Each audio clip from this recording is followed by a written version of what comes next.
Hello, everyone. Just find the clicker. So as Liran said, I'm Mark. I'm the CEO at Ionics, formerly CyberPion, for those that knew us in a previous name. And at Ionics, we are redefining how organizations manage their exposure across their attack surface. I need to be the last one to tell you that your attack surfaces are exploding, whether this is because you are moving to the cloud, you've moved into the cloud, your teams are moving so fast in the cloud, you're using more and more third parties, your product managers are driving everyone to deliver quickly, you can't deliver it in-house, you're using others to help you do that. And what's making it even more complicated is that the attackers are moving faster than ever, and so do you and your teams need to. We're trying to solve two problems. One is the blind spots that you have, and research has shown that typically an organization will have almost 50% of their external-facing assets unknown to them. The second thing we're trying to solve is help you reduce noise. We realize that we cannot come with another product that's going to introduce noise to your teams. We need to help you with operational efficiency. Ionics is essentially helping you to discover your real attack surface and its digital supply chain, but also at the same time shine a spotlight on the things that are the most important, the exploitable risks. Ionics is a SaaS platform that does essentially what a team of attackers would do if they were looking to target your organization. We help you discover all your publicly facing assets. We help you assess the vulnerabilities, the posture issues, the misconfigurations across that platform. We'll help you prioritize.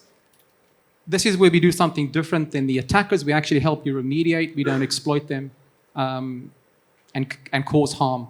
The underlying technology that makes this all happen is a technology that we've coined connective intelligence. And what connective intelligence means essentially is that we look at the attack surface differently than what other products do. Other products will inventory your environment, the different assets that you have, and we'll look at them one by one. They'll assess the risk across every single asset. We actually understand how these assets relate to each other from a risk perspective. We understand that if you have a really, really important web application that is loading a script, that eventually that code is coming from an S3 bucket, and that S3 bucket is compromised, that high-profile web application of yours, which you really want to protect, is vulnerable. And that's essentially being able to connect the dots and making it more meaningful and more actionable for you and your teams. What this also enables us to do is look at your attack surface differently from a scope perspective, essentially into three layers. The first one is the assets that you own and control, which is traditionally what attack surface management solutions have done. But we also can detect what we call the externally operated systems. So these are systems that belong to you but are operated by third parties, vendors, etc. And the much, much, much larger part is actually your entire digital supply chain. These are all the systems that you are essentially dependent on from other vendors but can introduce risk into your environment. These could be APIs that you're using. These could be external mail servers. You could be interacting with different systems. They're not yours, but they constitute a big part of your attack surface. Gartners define this world essentially the untouchable, and they predict that it's going to grow by 5x in the next few years. Today, Ionics is the only attack surface management provider that looks at your third parties or your digital supply chain. This is what we're out to do. Essentially, our mission is to make sure that you have the widest possible coverage across your attack surface, no blind spots. But on the other hand, we want to focus you on the things that are most important. We want to drive operational efficiency across your teams because we know you can't fix everything. How do we achieve the widest coverage? So first of all, we take an attacker's perspective. Think about 10 attackers that's sitting in a room for 6 months, reconning your environment and detecting all the things that they would like to use. That's the type of approach that we do, that we take, including your digital supply chain. We typically find 50% more assets than competing products because of this capability related to connective intelligence. We don't just talk about the vulnerable assets, we actually show you the attack path. So what does it mean if that asset was compromised? We're a cloud-ready solution, which is quite novel in this attack surface management space. We're not just IP-centric. We understand that you're in the clouds. IPs mean nothing anymore. Behind a single IP, you could have 7,000 different applications that have different FQDNs. That's what we're focused on. We use machine learning to drive hyper-automation to make sure that we're reducing your false positives, and we're also keeping you accurate in terms of things that we find. And we're exposure focused. We're not going to talk to you in CVEs. We're going to talk to you in things that your IT team can actually take action against. And how are we going to keep you focused? So first of all, we're going to have to prioritize what we call in context. So we don't just look at CVEs, which are theoretical exposures. We actually will test and see whether they are exploitable or not. We look at your blast radius. Because we understand how connective assets are across your attack surface, we can tell that if that asset is breached, this is going to be the impact. And that's the type of insight that you want. And we overlay that with threat intelligence. So if a high-profile asset is actually leaking credentials that are in the dark web, you really want to treat that with a higher priority. We're also going to help you accelerate your remediation process, either by automatically remediating some of the issues. This is a technology that we've called active protection, which will actually grab assets on your supply chain that an attacker essentially could grab, dangling IPs, domain names, cloud assets. We'll do that automatically. When we can't fix it, we'll create an action item. An action item is an IT speak task. You've got to patch your web server. There could be 70 different CVEs sitting behind that single action item, but that's what your IT guys need to do, and that's how we help you move quickly. And what we can't fix, again, we'll push into your SIM, your SOAR. We've just integrated with our friends here at Torque, which will talk after me, to help you automate your flows. Very briefly, how are we defining or redefining attack surface management? So we're redefining the objective. It's not just about blind spots. It's also about focus, driving operational efficiency. We're redefining the scope. It's not just the assets that you own and control. It's also your digital supply chain.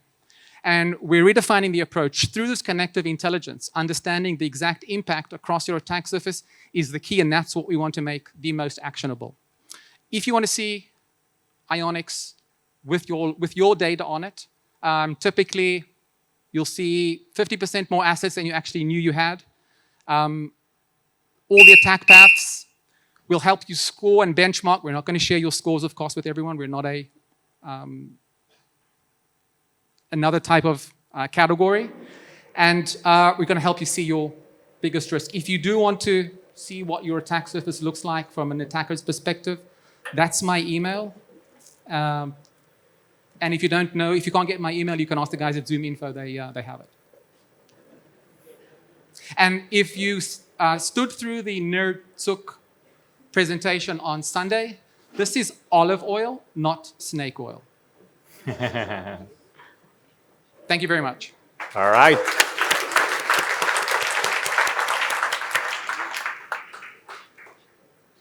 Here we go. We have a few questions.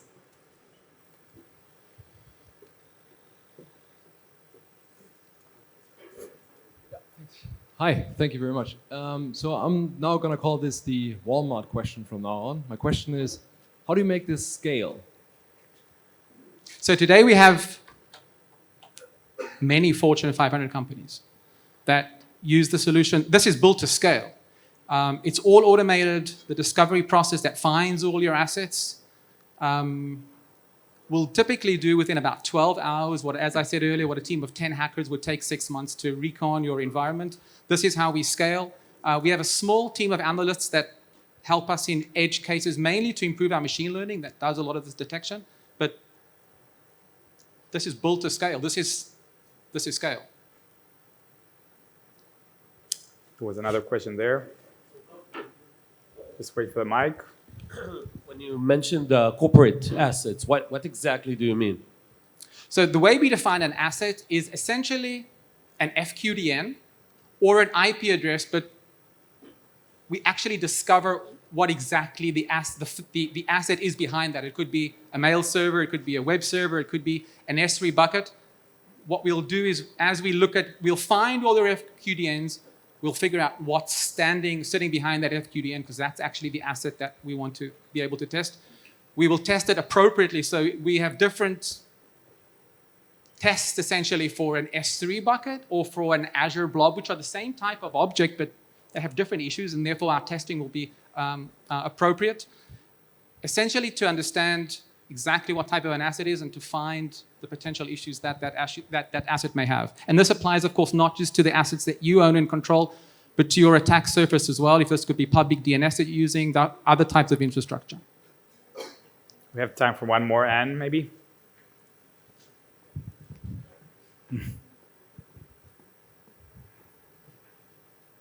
Hi, I'm Angel. How do you manage the problem of companies that we have dozens of brands and close to 50 countries? So that's a great question. Some of our biggest customers are multi-brand customers. Companies that are deployed in 150 countries, have got 200 brands per country. That's really our sweet spot, because what we do is we start off in a hierarchy of looking at the parent company, discovering all the subsidiaries, all the brands that are associated with this subsidiary, and we do a lot of data mining. We look through who is databases and DNS logs and whatnot. We automatically find all those brands. Once we found all those brands and they have top-level domains associated with them, we'll then go and do a lot of machine learning across the subdomains or the zone files of those top-level domains to find all the subdomains, and that's how we find your entire digital footprint, essentially, that's on the internet. Last comment or question, Anne, if you want to take it. Yeah, it's a follow. It's a follow on. Let's get the mic. Yes. Here you go. It's a follow on actually to that question, which is how do you map it back to if you're just looking, so is it always top down, or do you have a bottoms up way that you're going to map assets back to an organization when you're doing a search if you find something? Yes, so we absolutely, so because we do so much, I'll call it forward forward discovery, we've built reverse lookups already in our databases. So when we see a certain asset, we know that we can essentially do almost like an IP2 domain type of a lookup. So that's a great question. Absolutely, we do that. All right. Thanks, Mark. We're out of time. Thank you.